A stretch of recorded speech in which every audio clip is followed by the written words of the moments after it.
8:19 de la mañana y como lo dijo Danilo, ya le estamos dando la bienvenida a Mario Videgain, asesorio del directorio del INUMED. ¿Qué tal, Mario? Bienvenido, buen día. Buenos días, ¿cómo están? Bueno, muy bien, con mucha expectativa porque obviamente el otoño, por ejemplo, entre otras cosas importantes para los uruguayos, tiene la Semana de Turismo, Semana Santa, cervecera, ciclística, criolla, como le quieran llamar. Y más allá del aspecto del asueto en sí mismo, también, y esto yo creo, quiero destacarlo además porque es uno de las labores fundamentales que cumple también el INUMED, también depende del trabajo de mucha gente.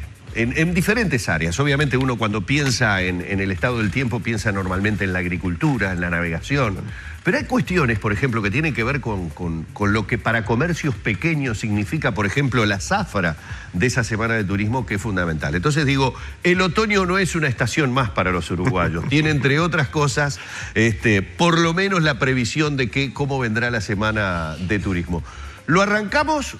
A ver, yo no sé si por el cambio de estación, si tiene algo que ver. Ya lo arrancamos con temperaturas mucho más moderadas, con mínimas bastante frescas. Sí, exactamente, hemos entrado, bueno, el día de ayer entró astronómicamente el otoño, pero desde el punto de vista meteorológico ya hace unos días, que las temperaturas, como bien tú decís, han descendido notoriamente. Claro, veníamos de una ola de calor en febrero que marcó récord, diríamos, por lo menos récord de permanencia. Es verdad. Tal vez no récord de temperaturas altas, pero sí en cuanto a la permanencia de días cálidos. Y hemos entrado ya en un régimen típicamente otoñal, desde el punto de vista del estado del tiempo.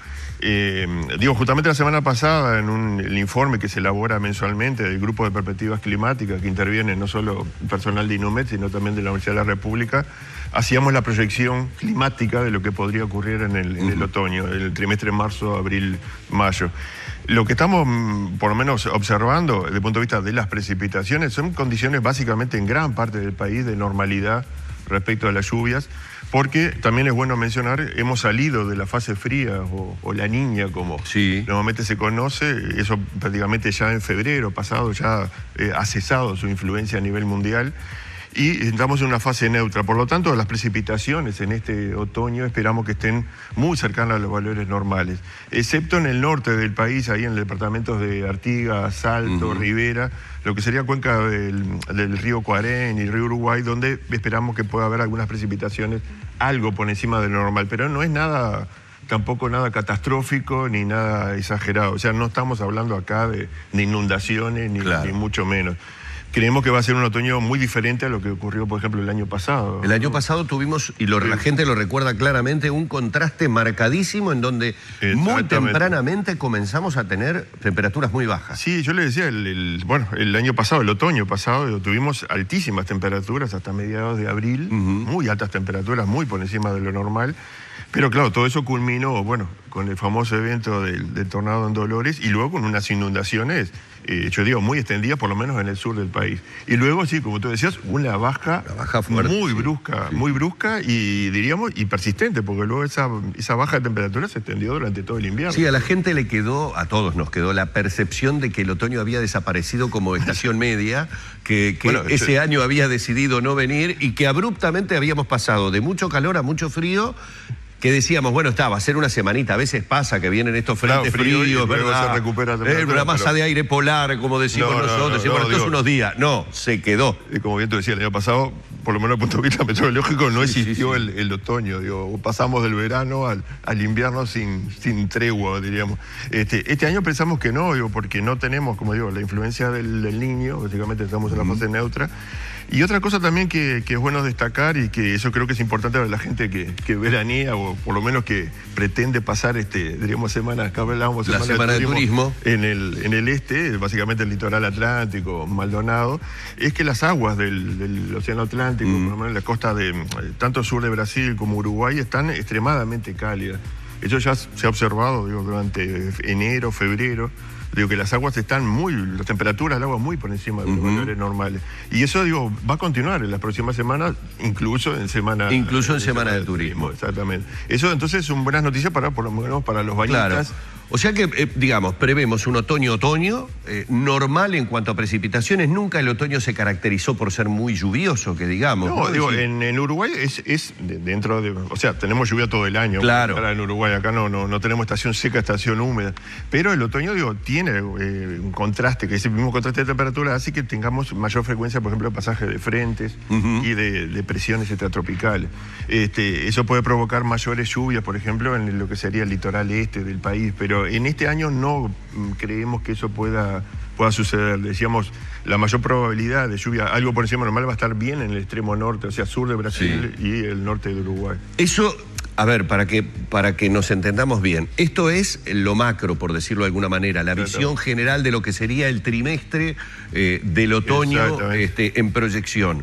Pero esos eventos puntuales y particulares de lluvias verdaderamente abundantes, de cantidades de agua que de repente caen en una determinada zona en forma muy abundante, igualmente podrían permanecer como eventos aislados, pero que se den... Exactamente, muy bien la aclaración. Decíamos, acá estamos hablando de las condiciones en el acumulado de lluvia del trimestre. No estamos hablando de acumulado en 24 horas o en 6 horas. Esos eventos de lluvias intensas y localizadas se van a suceder. Eso es algo, diríamos, que no lo podemos evitar. Obviamente que en el otoño, como digo, porque es también una época de transición, ocurren este tipo de fenómenos.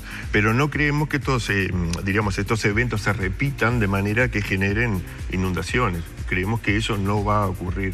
Sí, no podemos descartar, repito, ese tipo de eventos localizados y de lluvias intensas de unas pocas horas. Bien, y estas formaciones de tormentas muy virulentas, muy rápidas, con nubosidades poco frecuentes, o por lo menos que han generado, no solamente, yo no quiero hablar solamente del suceso de Dolores, que sí es un evento puntual absolutamente dramático, pero no nos olvidemos de Piriápolis, no nos olvidemos de San Carlos, no nos olvidemos de muchas otras zonas que han sido castigadas.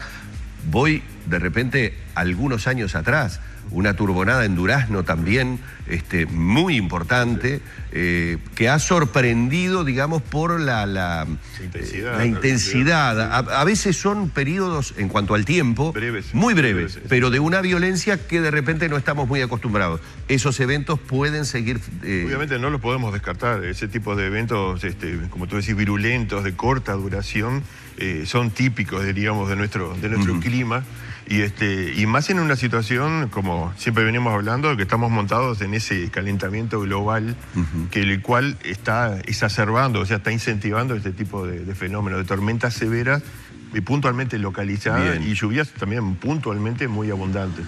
Mario, ¿existe la posibilidad en nuestro territorio, por la falta tal vez de medios, de que, por ejemplo, se produzcan tornados que por no ser ni siquiera cercanos a una zona poblada, no tienen la repercusión y el detalle y el conocimiento, etcétera, etcétera? Es decir, cuando muchas veces el UNUMED realiza un pronóstico de la probabilidad de determinado tipo de eventos, ese evento puede darse en un punto absolutamente desolado del territorio nacional. Eso. Igualmente el UNUMED tiene la posibilidad de detectarlo, o si se produjo allí sin tener los elementos de que la gente lo avise, es imposible. En realidad, lo que uno detecta tal vez a través de imágenes de satélite, por ejemplo, es el pasaje de esa nubosidad, nubosidad de tipo convectivo, como es el cumulonimbo, al cual está asociado el tornado.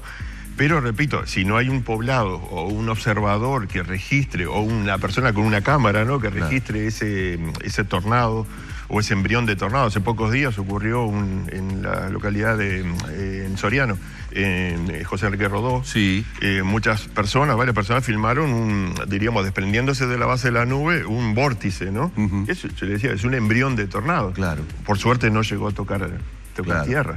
Pero digo, ese tipo de fenómenos ocurren en Uruguay, y a veces la única manera de poderlo estudiar a posteriori, digamos, son las evidencias que tenemos a nivel de suelo. Claro. Por ejemplo, árboles quebrados, cultivos destruidos, digamos, que es por el pasaje, básicamente, de algún tipo de este fenómeno. Puede ser tornado o puede ser también una que nosotros llamamos turbonada o una corriente descendente asociada a estas nubes de tormenta.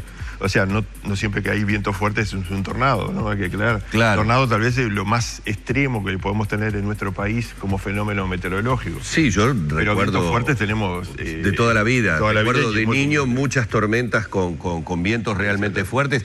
Ahora lo que puede llegar a acontecer, digo, es la diferencia entre el evento pasando por un centro poblado al evento de repente en una zona con mucha menor cantidad de habitantes, de construcciones, que muchas veces lo que torna peligroso el evento meteorológico...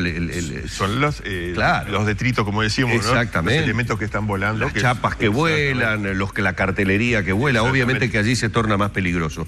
Hay un evento particular ahora en Perú, bueno, que ha dejado un saldo de más de 70 personas muertas, lluvias absolutamente intensas. Ellos lo asocian también a un evento que tiene que ver, uno ya se termina... El niño costero. Claro, uno ya se termina entreverando con tantos niños que hay. Tenemos el niño, la niña, ahora hay un niño costero. No, eso hay que aclarar, porque eso justamente en la reunión del Grupo de Perspectivas Climáticas que tuvimos hace unos días atrás, discutíamos eso mismo, ¿no? El gran calentamiento que se estaba dando sobre la costa de Perú y Ecuador, norte de Perú, básicamente sur de Ecuador. Y eso justamente le comentábamos en el grupo, decíamos, esto va a dar repercusiones localmente, o sea, sobre la costa de Perú y costa de Ecuador. Pero no ese fenómeno, digo, de niño costero, como se le ha denominado, no va a afectar a otras regiones. El niño como tal cual a nosotros nos afecta, es el calentamiento que se da sobre todo el Océano Pacífico. Es algo, si uno piensa en las dimensiones, es muy diferente, ¿no? El niño costero, esto como está sucediendo, son el calentamiento en las aguas que son unos pocos kilómetros, diríamos, aguas adentro de la costa de Perú. Pero cuando hablamos de niño, hablamos de millones de kilómetros cuadrados de océano que están calientes. Y eso sí tiene repercusiones a nivel de todo el mundo. Todo. Eso es la influencia que tendremos durante todo el año, independientemente básicamente, por eso te decía, el niño o la niña, que es la fase fría, ha cesado prácticamente su influencia ahora en el mes pasado, en febrero. Y por lo tanto, ahora en el otoño no estamos, por lo menos previendo desde el punto de vista del niño, ninguna influencia. Por lo tanto, deberíamos esperar que es nuestra mayor influencia, diríamos. Claro. Seguramente, y con esto voy cerrando con Mario, como todos los uruguayos viendo diferentes medios de comunicación, atendiendo a lo que se dice en redes sociales, bueno, escucha en forma permanente las críticas que sobre los pronósticos se realizan, simplemente porque uno mide el pronóstico de acuerdo a lo que pasa en la puerta de su casa, prácticamente. ya no en el barrio, ¿no? Me dijeron que iba a llover y en la puerta de mi casa no está lloviendo. Me dijeron que no podía hacer el asado y resulta que tuve un sol maravilloso.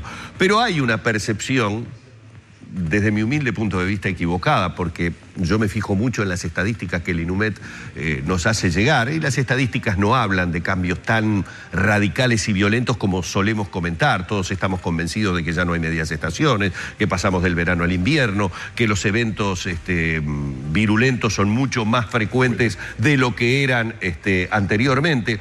Y uno piensa... debería haber modificaciones muy importantes a nivel de la agricultura. Deberían estar sufriendo, además de nosotros, los humanos, los animales, las plantas, los cultivos. Si tuviéramos tan dramático cambio, acá sí ya tengo que hablar no del tiempo, sino del clima. ¿Se está dando un cambio tan dramático como lo percibimos nosotros, o a nivel del resto de la naturaleza las cosas siguen más o menos normales? Bueno, hay que reconocer, y eso las medidas lo muestran, tanto a nivel global, o sea, a nivel del planeta en su conjunto, como de Uruguay, estamos en un proceso de calentamiento. En Uruguay, básicamente, en los últimos, diría, 100 años, hemos tenido un aumento de casi 1 grado en las temperaturas medias.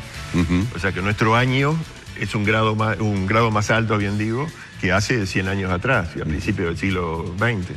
Claro. Eso es la realidad, es innegable. Ahora, ¿qué repercusiones tiene eso sobre, por ejemplo, tormentas o eventos extremos, ¿no? Posiblemente lo que nos está llevando ese calentamiento global a tener eventos extremos tal vez o más frecuentes o más intensos. Claro. Yo me afilio por las dos, ¿no? Por las dos. Frecuentes e intensos. Más frecuentes y más intensos cada vez. O sea, tal vez el mismo fenómeno que teníamos hace, diríamos, 100 años atrás, Ahora lo tenemos, pero más intenso, ¿no? Eso me lleva a una conclusión de perogrullo, si se quiere, pero es de suponer que como política de Estado, de aquí para adelante, para los diferentes gobiernos, haya que tener los recaudos suficientes como para tener fondos para situaciones como esta, es decir, para tener la posibilidad de poder reconstruir y responder frente a eso, pero también para tecnificar y monitorear de otra manera. Es decir, volcar en el INUMED los instrumentos que necesite para eventos de esta naturaleza. Sí, digo, tenemos falencias, diríamos, el INUMED, por ejemplo, gran parte de las estaciones, por ejemplo, por falta de personal, durante la noche no están funcionando. Entonces, durante la noche hay como una especie, diríamos, de grandes regiones donde no tenemos monitoreo. Eso hay que cubrirlo con estaciones automáticas, digo, que ya se están instalando, pero que hay que seguir trabajando en ese aspecto. Y algunos también elementos de detección a distancia, como puede ser detectoras, hoy en día detectores de descargas eléctricas, que son muy interesantes para hacer el seguimiento, por ejemplo, de las tormentas, por dónde están yendo y la intensidad de las tormentas. Mario, muchísimas gracias. Por favor, como siempre, Mario Videgain, asesor del directorio del INUMED, con la amabilidad que lo caracteriza, hablándonos de qué es lo que podemos esperar, por lo menos para este otoño.